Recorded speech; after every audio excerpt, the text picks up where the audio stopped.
días, hermanos. Qué alegría es poder verles una vez más. Otro día del Señor, dispuestos con Biblias en la mano a meditar y reflexionar en la palabra de nuestro Señor Jesucristo. Y todos los domingos, a lo largo de este 2023, estamos sumergiéndonos en el Evangelio de San Lucas. Así que les invito a abrir sus Biblias en el capítulo 10 del Evangelio según San Lucas. San Lucas capítulo 10, versículos desde el 1 hasta el versículo 24.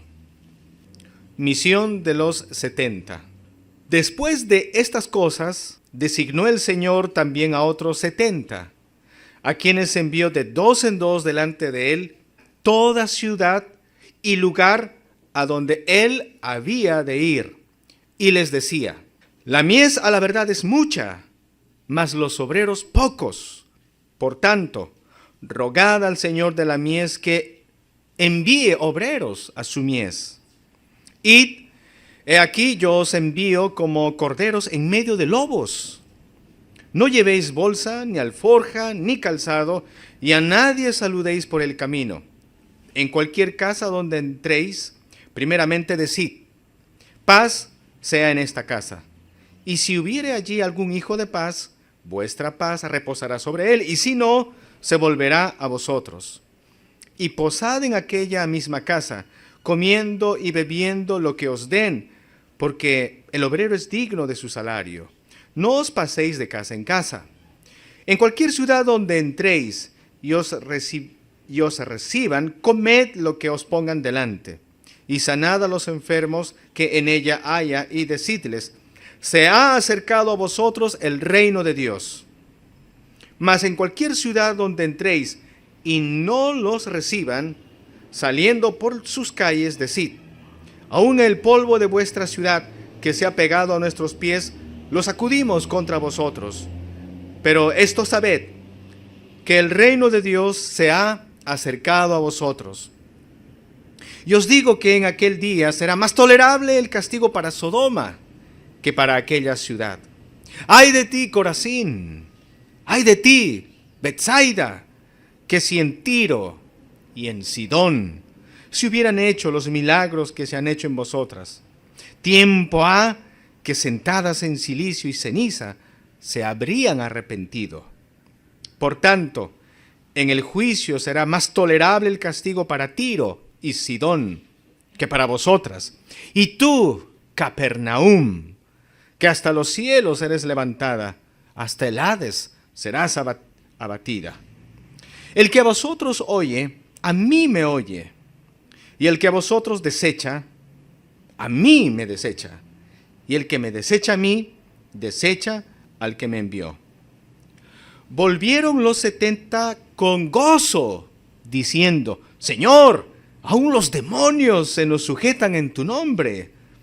Y les dijo: yo veía a Satanás caer del cielo como un rayo. He aquí os doy potestad de hollar serpientes y escorpiones, y sobre toda fuerza del enemigo, y nada os dañará. Pero no os regocijéis de que los espíritus se os sujetan, sino regocijaos de que vuestros nombres están escritos en los cielos. En aquella misma hora, Jesús se regocijó en el Espíritu y dijo: yo te alabo, oh Padre, Señor del cielo y de la tierra, porque escondiste estas cosas de los sabios y entendidos, y las has revelado a los niños. Sí, Padre, porque así te agradó. Todas las cosas me fueron entregadas por mi Padre, y nadie conoce quién es el Hijo sino el Padre, ni quién es el Padre sino el Hijo, y aquel a quien el Hijo lo quiera revelar. Y volviéndose a los discípulos, les dijo aparte: bienaventurados los ojos que ven lo que vosotros veis, porque os digo que muchos profetas y reyes desearon ver lo que vosotros veis y no lo vieron, y oír lo que oís y no lo oyeron. Hermanos, vamos a orar un momento al Señor para pedir que Él nos enseñe. Señor, gracias te damos por tu palabra, tu poderosa palabra, Señor. Es poderosísima porque es el aliento de tu propia boca. Este es el pensamiento de tu corazón. Es tu palabra poderosa, Señor, porque nos ha permitido volver a la vida, Señor. Estábamos alejados de ti, estábamos muertos en nuestros pecados y gracias a tu palabra, Señor, nuestros corazones empezaron a latir, nuestros ojos empezaron a ver la realidad espiritual de tu grandeza, la realidad espiritual de nuestra necesidad de ti cada día. Señor, en estos minutos nos encomendamos a ti, Padre. Por favor, enséñanos tu palabra. Ayúdanos, Señor. Guíanos con tu Santo Espíritu. Oramos agradecidos en el glorioso nombre de tu amado Hijo, nuestro Señor Jesucristo. Amén. Muy bien, hermanos, en nuestros boletines ya tenemos el bosquejo y voy a leer para ustedes el título de la prédica y es la siguiente: somos llamados a predicar el reino de Dios. Ese es el título que vamos a desarrollar en estos minutos. Somos llamados a predicar el reino de Dios. Dios es el Rey de los cielos y de la tierra. Él es el dueño, el soberano sobre todo lo que existe. Sea visible, sea invisible, Dios es dueño de todo. Y eso nos incluye a nosotros de manera muy especial, hermanos, porque Dios nos ha creado a su imagen y a su semejanza. Adicional a eso, hermanos, y esto es extraordinario, por su amor, Dios nos ha salvado a nosotros. Dios nos ha adquirido pagando un precio altísimo para que seamos suyos. Él es el Rey. Por lo tanto, nosotros venimos a ser sus súbditos, sus discípulos, sus súbditos, y tenemos una tarea. Y la tarea es comunicar, avisar, anunciar el mensaje de Cristo Jesús. Pero para anunciar el mensaje de Cristo Jesús, requisito fundamental es saber en nuestra mente y nuestro corazón quién es Jesús. ¿Y quién es Jesús? Y esa es la pregunta más importante, hermanos, que está latente en el pensamiento de Lucas, el escritor de este libro. Lucas, para empezar, no era un judío.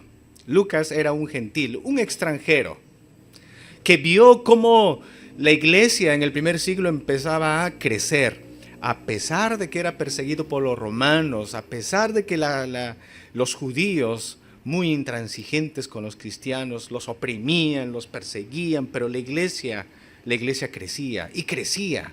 Y Lucas conoció a Cristo Jesús, el mensaje de Jesús, gracias a las prédicas del apóstol Pablo. Entonces Lucas escribe este libro y la pregunta que está en la mente de Lucas es: ¿quién es Jesús?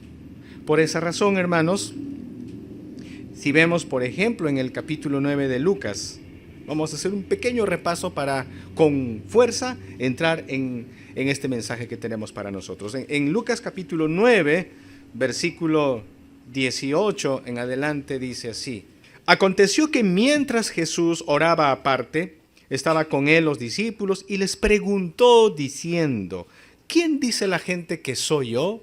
Aquí está la pregunta del millón. Jesús le pregunta a sus discípulos: ¿quién dice la gente que soy yo?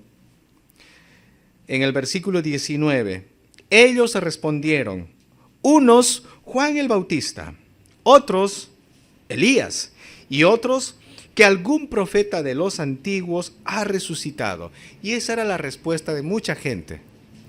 No había un consenso sobre quién era Jesús, pero el Señor les va a preguntar a sus discípulos, a sus 12 apóstoles, y dice en el versículo 20, Él les dijo: ¿y vosotros? Porque al Señor le interesa, hermanos, lo que opina la iglesia sobre Él, lo que opinan sus discípulos sobre Jesús. Si alguien te pregunta a ti y te dice: yo te he visto ir a la iglesia de Surco. Sí, yo voy a la iglesia porque voy a mi encuentro con Jesús. Perfecto. Y dime, ¿quién es Jesús? Si alguien nos pregunta, ¿qué podemos decir? Y aquí está la respuesta de los discípulos en el versículo 20. ¿Y vosotros quién decís que soy? Entonces respondiendo Pedro, y la respuesta de Pedro, hermanos, es la respuesta de los apóstoles. Pedro es como el delegado. Siempre en una reunión social siempre hay alguien que toma la palabra. Aquí está Pedro, y Pedro le da la respuesta. Dijo, el Cristo de Dios. Esa es la respuesta. El Mesías, Dios encarnado. Emmanuel, Dios con nosotros. El Redentor de Israel. La esperanza y la salvación de este mundo agónico y perdido. Cristo Jesús, Dios hecho carne que ha venido a estar con nosotros. Hermanos, eso lo sabían los discípulos. Ahora que ellos saben la identidad de nuestro Señor Jesús, ahora ellos están capacitados para predicar de Cristo Jesús al mundo. Pero no solamente es necesario saber quién es Cristo Jesús, sino también es importantísimo saber que va a haber un costo, hermanos míos. Va a haber un costo de ser discípulos de Jesús. La salvación es gratis. Cristo Jesús pagó por nuestra salvación, por nuestro rescate. Pero vivir en esta tierra, siendo discípulos del Señor, va a implicar un costo. Y en Lucas 9, en el versículo 23, el Señor Jesús les dice cuál es ese costo. Lucas 9, 23, dice así: y decía a todos, si alguno quiere venir en pos de mí, si alguno quiere seguirme, si alguien quiere asociarse conmigo, si alguien quiere venir conmigo, mucha gente diría, presente Señor, yo quiero, me encanta, es simpático Jesús, las enseñanzas de Jesús son revolucionarias, estoy muy de acuerdo con lo que Él enseña, el amor y la paz, me encanta Jesús. Mucha gente podría decir eso, pero Jesús dice, si alguno quiere venir en pos de mí, niéguese a sí mismo, tome su cruz cada día y sígame. Niéguese a sí mismo. En otras palabras, Jesús está diciendo, mira, ser cristiano no se trata de engrandecer tu nombre, no se trata de vivir a tu manera, se trata de la abnegación.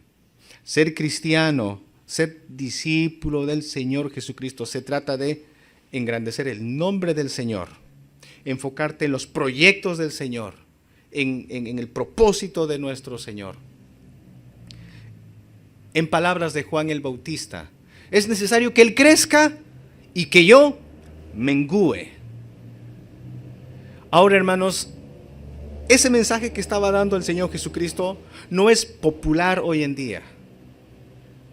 En el cristianismo moderno, el mensaje es así: ven a los pies de Cristo Jesús y Dios te va a conceder todos tus deseos. Casi como en el cristianismo moderno se presenta a Jesús como el genio de la lámpara, que estás ahí para frotar en oración y Dios está pues ahí a tu disposición para responder a todos tus caprichos.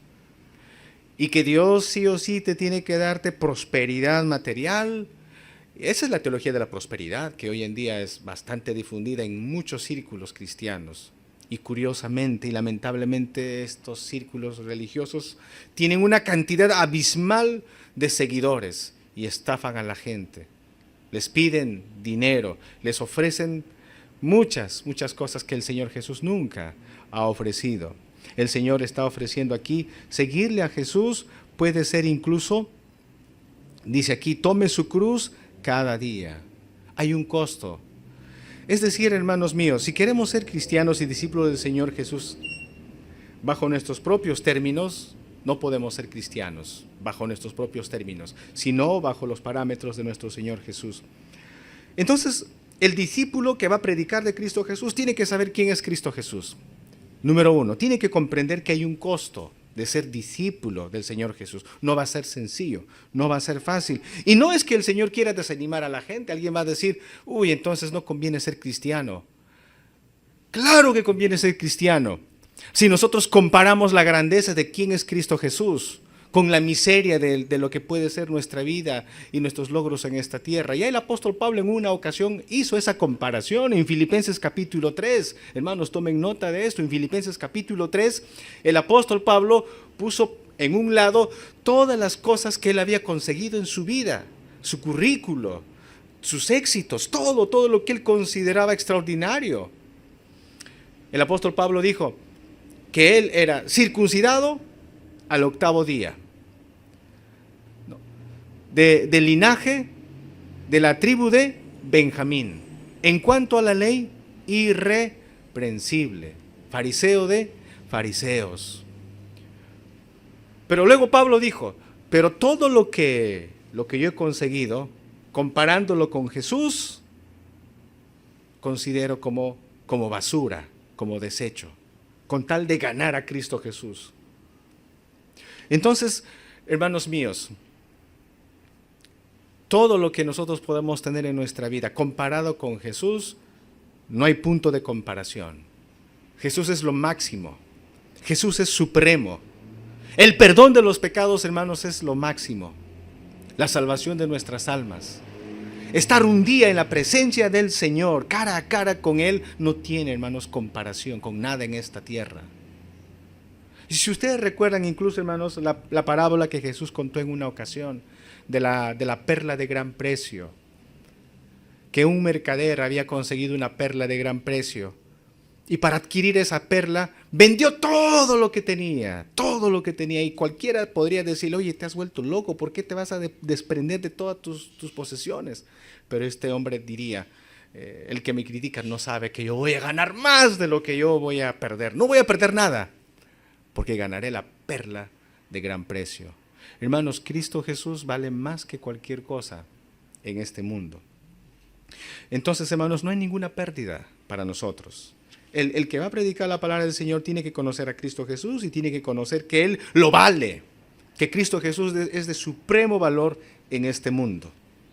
Y saben, hermanos, yo creo que por eso estamos aquí esta mañana. Dice el dicho, el tiempo es dinero, time is money, ¿no? Tiempo es dinero. Y tú tranquilamente en este momento podrías estar invirtiendo esta hora y media, tal vez en tus negocios. Podrías tranquilamente estar tal vez disfrutando de un día de domingo en familia, ¿no? Pero ¿por qué estás aquí entonces? ¿Por qué estás aquí? ¿Saben por qué, hermanos? Porque valoramos a Cristo Jesús. Porque sabemos que lo mínimo que podemos hacer, hermanos, lo mínimo que nos corresponde como discípulos es escuchar a nuestro Maestro, ir donde Él nos llama y reunirnos para darle gratitud a Él. Es lo mínimo que podemos hacer y es lo más importante que estamos haciendo, hermanos, porque el Señor Jesús lo vale. Él lo vale, Él es digno, hermanos. Así que nuestro tiempo aquí, hermanos, es un tiempo que estamos invirtiendo. Muy bien. Con esto como preámbulo, hermanos, ahora sí vamos a pasar al capítulo 10. Entonces había mucha gente, hermanos, que simpatizaba con el Señor Jesús y que querían seguirle a Jesús, pero la gran mayoría de las personas eran gente cargada de emociones, nada más. Eran personas que querían seguirle a Jesús, pero no habiendo razonado bien, no habiendo entregado su corazón a Cristo Jesús. Y lamentablemente, después se apartaron de Cristo Jesús. Ahora, en el capítulo 10 vamos a ver que el Señor, aparte de los 12 apóstoles, de los 12 discípulos, el Señor tenía más discípulos. La Biblia dice en el versículo 10, en el capítulo 10, versículo 1, dice lo siguiente: después de estas cosas, designó el Señor también otros 70, a quienes envió de 2 en 2 delante de Él, a toda ciudad y lugar a donde Él había de ir. Aquí el Señor escoge a 70 personas. Son los 70 discípulos del Señor. Discípulos auténticos. Discípulos que habían entregado su vida a Cristo Jesús. Discípulos que sabían quién era Jesús y lo valioso que era Jesús y su mensaje. Discípulos que estaban dispuestos a predicar la palabra del Señor. Aquí están estos 70 discípulos. En el Antiguo Testamento, hermanos, en el libro de Génesis, en la tabla de las genealogías de Adán y Eva, las genealogías de Set, ahí podemos ver que hay una lista de 70 países, 70 nombres que se mencionan. Y es muy probable que el Señor haya escogido 70 discípulos para simbolizar a la totalidad de las naciones en el mundo. El número 70 en el pensamiento de los judíos era un número completo. Entonces el Señor, al escoger 70 discípulos, está dándonos un mensaje: que las naciones en el mundo entero necesitan escuchar la voz de Jesús. Y el Señor los escoge y les manda de dos en dos. En el versículo 2 dice la Biblia: y les decía, la mies a la verdad es mucha, mas los obreros pocos. Por tanto, rogad al Señor de la mies que envíe obreros a su mies. La palabra mies simplemente es cosecha, el sembrío. Aquí el Señor está haciendo una especie de, una metáfora. Está comparando al mundo como una gran cosecha, una siembra. Pero los trabajadores son escasos, son pocos. Y esa siempre ha sido una dinámica desde Génesis, hermanos míos. Y eso continuará así hasta que el Señor regrese. Los obreros son pocos. La necesidad en este mundo de predicadores es mucha, pero los predicadores son pocos. Y lamentablemente los pocos predicadores necesitan más apoyo. Pero dice aquí, rogad al Señor de la mies que envíe obreros a su mies. Versículo 3. Id, he aquí yo os envío como corderos en medio de lobos. Les envío como corderos en medio de lobos. Suena un poco curioso, ¿no? ¿Por qué el Señor Jesús, a nosotros que somos sus ovejas, nos pondría en medio de lobos? Se supone que Jesús no debería hacer eso. Se supone que Él, como nos ama, nosotros sus ovejas, nos debería poner lejos de los lobos, bien protegidos. Pero aquí Jesús dice, yo les voy a colocar a ustedes, mis ovejas, en medio de los lobos. Pero tranquilo, hermanos, no nos angustiemos. Estamos en medio de los lobos, pero no estamos solos. ¿Quién marcha delante de nosotros? Y nosotros detrás. ¿Quién va delante de nosotros? El Señor Jesús. Así que si Él nos ha puesto aquí en este mundo oscuro, tenebroso, hermanos, el Señor va delante de nosotros. Él ha dicho, yo estaré con ustedes todos los días. No les voy a dejar huérfanos. No, jamás. Yo voy a estar con ustedes todos los días, hasta el fin del mundo. Pero el Señor, hermanos, cuando envía a estos 70 hombres, y en extensión, cuando el Señor nos envía a nosotros, a donde estamos, el Señor nos dice, va a ser peligroso, no va a ser una tarea sencilla. Pero en esa situación tú tienes que aprender a confiar en mí. Por eso el Señor les dice en el verso 4, no llevéis bolsa, ni alforja, ni calzado, y a nadie saludéis por el camino. Cuando dice el Señor, no lleves bolsa, ni alforja, lo que está diciéndonos claramente es, mira, esta es una misión urgente. No pierdas el tiempo con hacer algunos preparativos. Mira, esta es una misión urgente. Además de ello, esta es una misión en la que tú vas a aprender a confiar en mí. Tienes que depender de mí, tienes que confiar en mí. Y eso es algo, hermanos, que nosotros fácilmente no hacemos. No podemos confiar en Dios. Porque decimos, a Dios rogando y con el mazo dando, ¿no? Somos así, ¿no? No podemos fácilmente confiar en el Señor y tenemos que aprender a confiar en Él. El Señor dice que Él va a proveer para nosotros. Obviamente, hermanos, esto era una misión a corto plazo. ¿Por qué digo que es una misión a corto plazo? Porque si se fijan en el versículo 17, ¿qué dice el 17?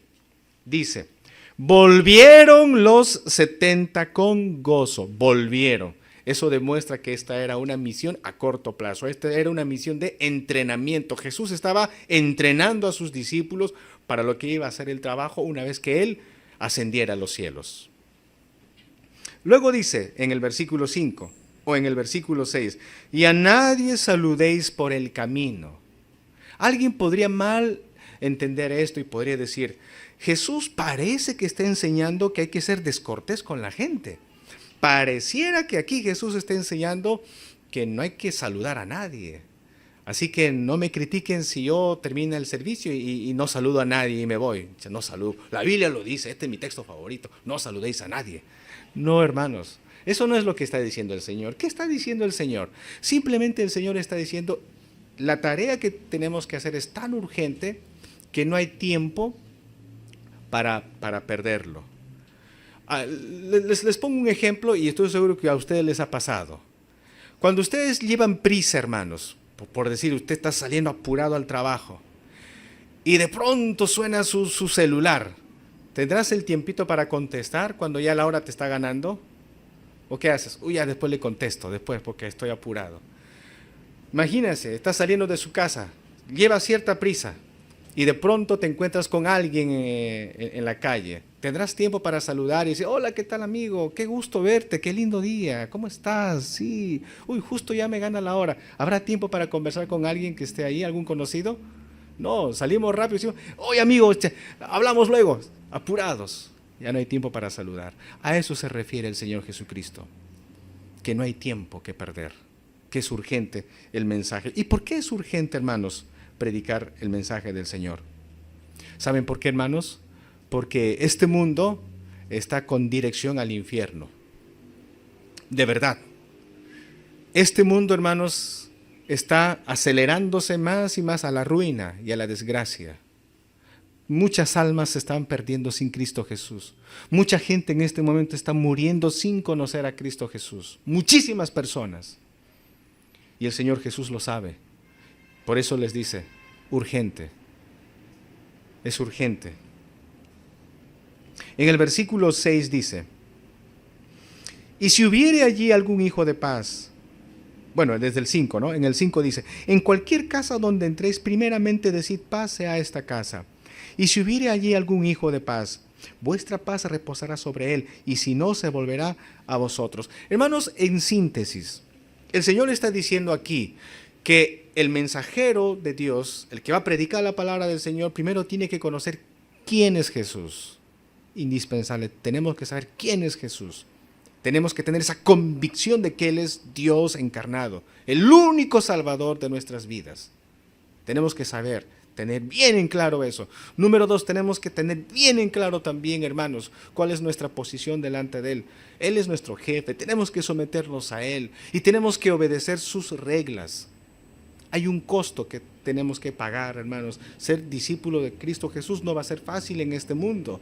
Si vamos a estar en medio de los lobos, entonces no va a ser fácil, hermanos, pero el Señor estará con nosotros. Él va a proveer, Él va a utilizar los medios para proveer para nosotros. En este contexto el Señor está proveyendo para estos misioneros a corto plazo, estas 70 personas, discípulos de nuestro Señor Jesús. Con eso, hermanos, pasemos a la segunda enseñanza para esta mañana. Hemos hablado ya sobre los mensajeros, sobre estos misioneros, y esa tarea nos concierne a nosotros también. Somos nosotros también misioneros. Un paréntesis voy a hacer aquí a manera de aplicación, hermanos. Verdaderamente todos somos misioneros. Y no hace falta que tú vayas al África para que tú seas conocido como misionero. Donde tú te mueves, allí tú eres un embajador de Cristo Jesús. Si estás en el colegio, si estás en el instituto, si estás en la universidad, donde quiera que tú estés estudiando, recibiendo instrucción académica, allí tú eres un mensajero de Cristo Jesús. Si estás en tu trabajo, si estás en tus negocios, donde tú te estés desenvolviendo, el resto de días que no estamos aquí, allí tú eres un mensajero, allí tú eres un misionero de Cristo Jesús. Porque las personas que te rodean no conocen al Señor Jesús y están condenadas al infierno. Están propensas a la ira de Dios. Y la única manera en que estas personas conozcan a Cristo Jesús es que tú les des testimonio, que tú puedas hablarles de Cristo Jesús. ¿Y sabes qué es lo que va a pasar cuando hablamos de Cristo Jesús? La primera reacción es rechazo. Y miren lo que dice en el versículo 10. Lucas 10:10 dice, mas en cualquier ciudad donde entréis y no os reciban, saliendo por sus calles, decid, aún el polvo de vuestra ciudad que se ha pegado a nuestros pies, lo sacudimos contra vosotros, pero esto sabed que el reino de Dios se ha acercado a vosotros, se ha acercado el reino de Dios. ¿Y cuál es la actitud de la gente? ¿Cuál es la actitud? La actitud normal y común es de rechazo. Se rechaza el evangelio. En Hechos 28:18 dice lo siguiente, Hechos 26, 18, dice así: para que abra sus ojos, para que se conviertan de las tinieblas a la luz y de la potestad de Satanás a Dios, para que reciban por la fe que es en mí perdón de pecados y herencia entre los santificados. Aquí, hermanos, dice que el mundo está bajo la potestad de Satanás. El mundo está enceguecido y no ve la gloria de nuestro Señor Jesús. Nosotros estábamos en esa condición y el Señor nos abrió los ojos a nosotros. Ahora podemos hablar de Él. Pero hay que recordar, hermanos, que una primera respuesta es rechazo. No van a recibir a nuestro Señor Jesucristo. En la prédica pasada hemos visto cómo los samaritanos no recibieron al Señor.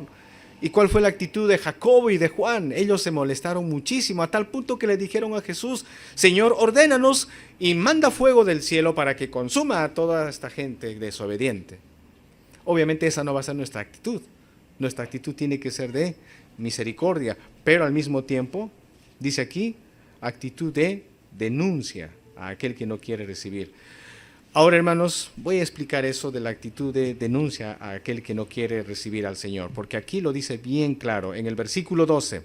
Y os digo que en aquel día será más tolerable el castigo para Sodoma que para aquella ciudad. Versículo 13. Ay de ti, Corazín, ay de ti, Betsaida, que si en Tiro y en Sidón se hubieran hecho los milagros que se han hecho en vosotras, tiempo ha, sentadas en silicio y ceniza, se habrían arrepentido. Aquí hay algo muy importante que quiero explicar, hermanos. Presten atención. ¿Ustedes se acuerdan de la ciudad de Sodoma, hermanos? Sodoma y Gomorra. Famosísimas esas ciudades que ya no existen. Pero ¿por qué eran famosas esas ciudades de Sodoma y Gomorra? ¿Qué había allí en esa ciudad? Pudredumbre. Pecado de diversa naturaleza. Era el top de la corrupción, el top de la maldad.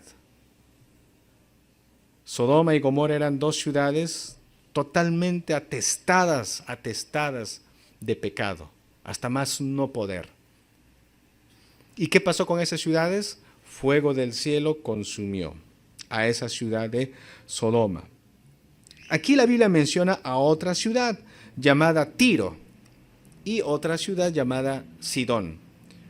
Ahora, la ciudad de Tiro y la ciudad de Sidón eran dos ciudades de los fenicios. Si recordamos un poquito nuestros cursos de historia universal, hermanos, ¿ustedes recuerdan quiénes eran los fenicios? Grandes navegantes en el mar Mediterráneo, ¿no? Ellos eran pues aventureros. Entonces, los de Tiro y los de Sidón, los fenicios, no conocían a Dios. Ellos no conocían la Biblia. Y eran ciudades perversas. Eran ciudades que esclavizaban a los judíos y los vendían como esclavos. Eran ciudades terribles también. Entonces tenemos aquí a Sodoma, ciudad terrible, perversa. La ciudad de Tiro, la ciudad de Sidón son ciudades terribles y perversas. Pero también tenemos otra ciudad llamada Corazín y la ciudad llamada Betsaida. Esas ciudades eran ciudades de los judíos. ¿Eso qué quiere decir? Quiere decir que los habitantes de Corazín y de Betsaida sí habían leído la Biblia, sí tenían influencia cristiana, sí habían escuchado las prédicas del Señor Jesús. Es más, incluso vieron los milagros que Jesús había realizado, incluida la ciudad de Capernaum. Entonces, Corazín, Betsaida y Capernaum eran ciudades de los judíos. Vivía gente que había leído la Biblia. Mientras que en Sodoma, en Tiro y en Sidón vivían gente ignorante, que no habían leído jamás la Biblia, gente que tenían sus propias religiones, ciudades que fueron castigadas por Dios. Pero aquí Jesús está diciendo algo. En el día del juicio, Dios va a ser más severo, no con Sodoma, no con Tiro, no con Sidón. La severidad de Dios va a ser contra Corazín, contra Betsaida, contra Capernaum. ¿Por qué razón? Porque ellos sí conocían, ellos sí habían escuchado a Jesús, ellos vieron a Jesús, y a pesar de esa ventaja, despreciaron a Jesús, rechazaron a Jesús. Por lo tanto, Al que mucho se le ha dado, mucho se le va a exigir y mucho se le va a demandar. Hermanos míos, no les quiero asustar, pero esta es la verdad. Los que estamos aquí ahora somos responsables de Lucas capítulo 10. De verdad que sí, hermanos. Si conocemos un poquito más a Cristo Jesús, somos muchísimo más responsables que la gente común y silvestre que ahorita está transitando por la calle sin pensar en Dios ni pensar en la Biblia. Pero nosotros que ya hemos leído algo de la Biblia, nosotros tenemos más responsabilidad que ellos. Por eso Jesús dice, ay de ti Corazín, ay de ti Betsaida. O sea, más ligerito va a ser el castigo para Sodoma, para Tiro, para Sidón, a comparación de ustedes. La severidad de Dios es para aquellos que conociendo, sabiendo, le desprecian, le rechazan. Ojalá, hermanos, que nuestros corazones no sean así. Ojalá que no haya nadie aquí que tenga esa actitud. Entonces, hermanos, aquí hemos visto la severidad de nuestro Señor. Dice en el versículo 16, el que a vosotros oye, a mí me oye.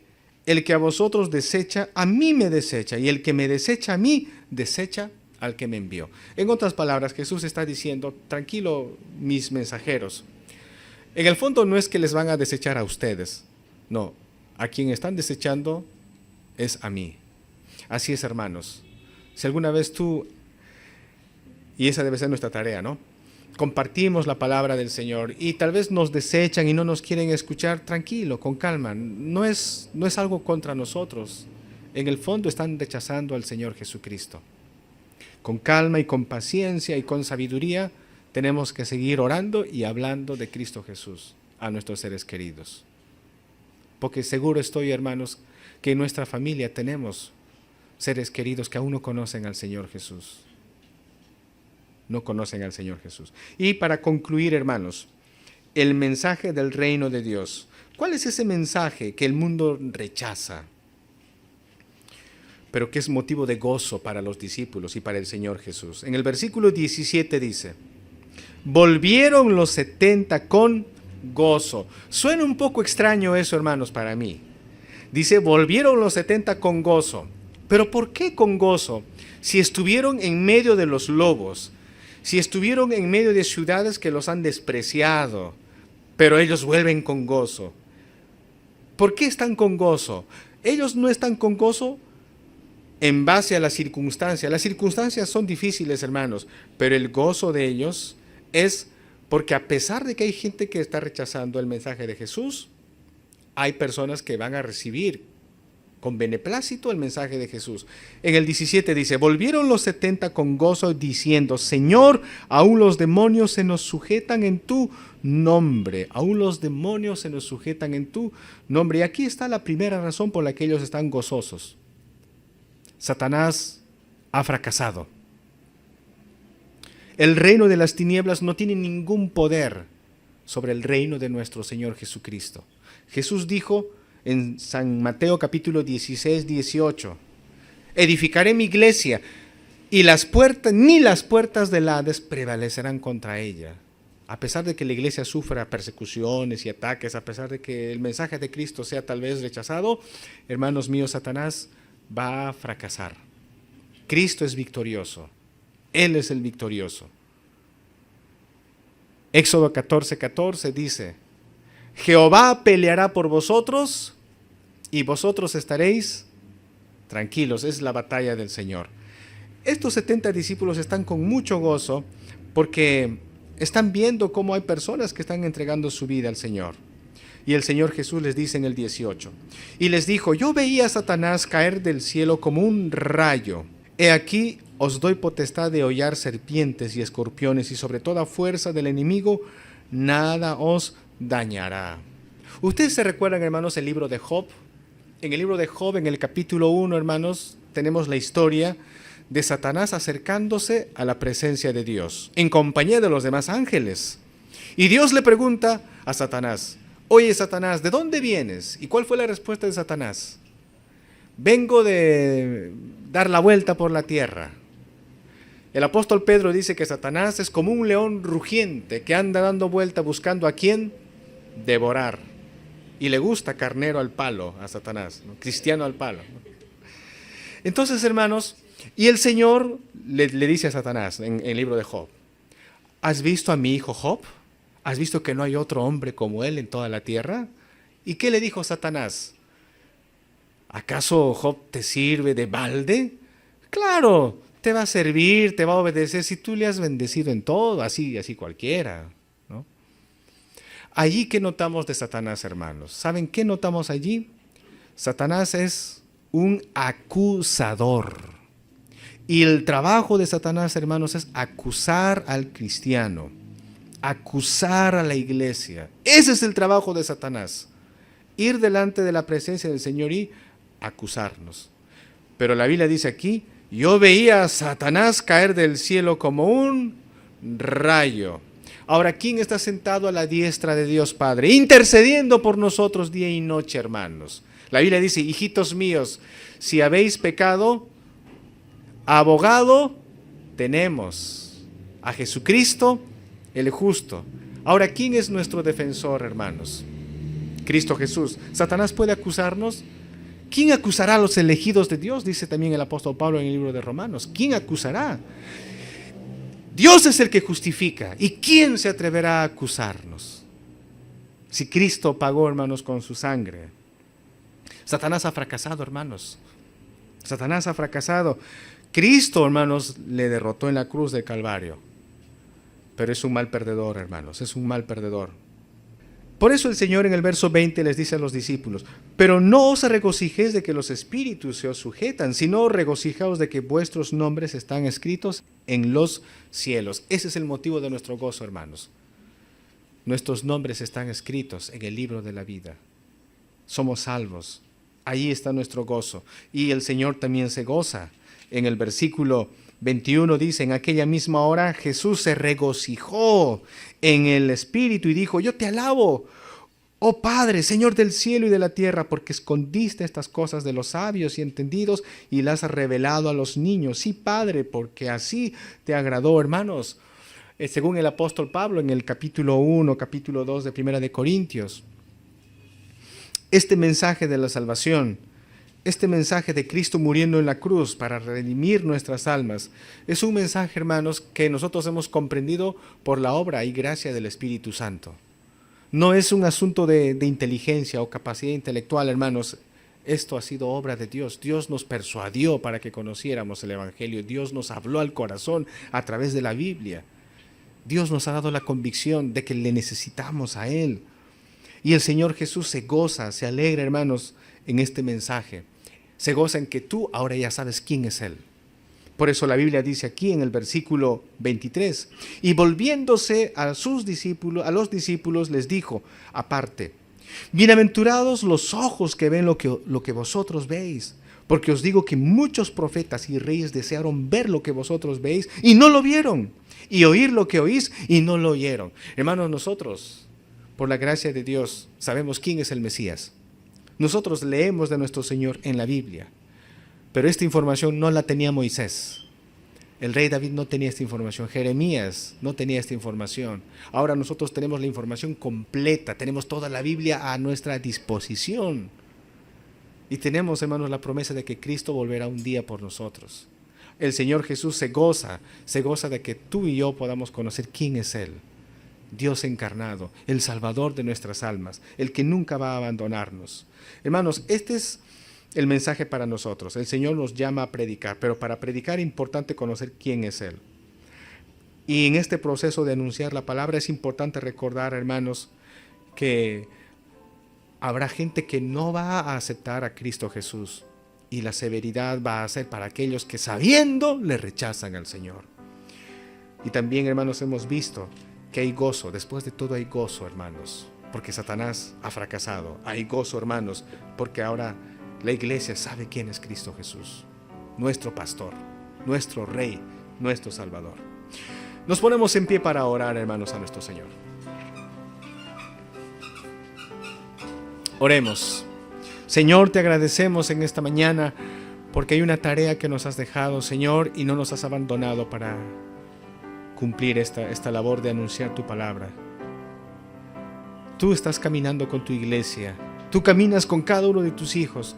Danos el valor para poder hablar de ti, Señor, porque hay tanta necesidad en este mundo. Tanta gente se pierde sin conocerte a ti, Señor. Ayúdanos, Señor, a comunicar tu evangelio, empezando desde nuestros seres queridos, amistades, conocidos, y así a muchas personas. Señor, ayúdanos a tener paciencia y misericordia, sabiendo que es normal que haya rechazo, Señor, a este mensaje de la salvación. Sin embargo, nos gozamos de que habrá gente que van a recibir el evangelio. Nos gozamos, Señor, de que estamos escritos en el libro de la vida. Nos gozamos, Señor, de que podemos nosotros, por tu bondad, conocer quién eres tú, Señor. Y estamos en ese proceso de aprender cada día más de quién eres tú, cuáles son tus planes, tus propósitos en este mundo. Señor, a ti la honra y la gloria por siempre. En el nombre de Jesús oramos.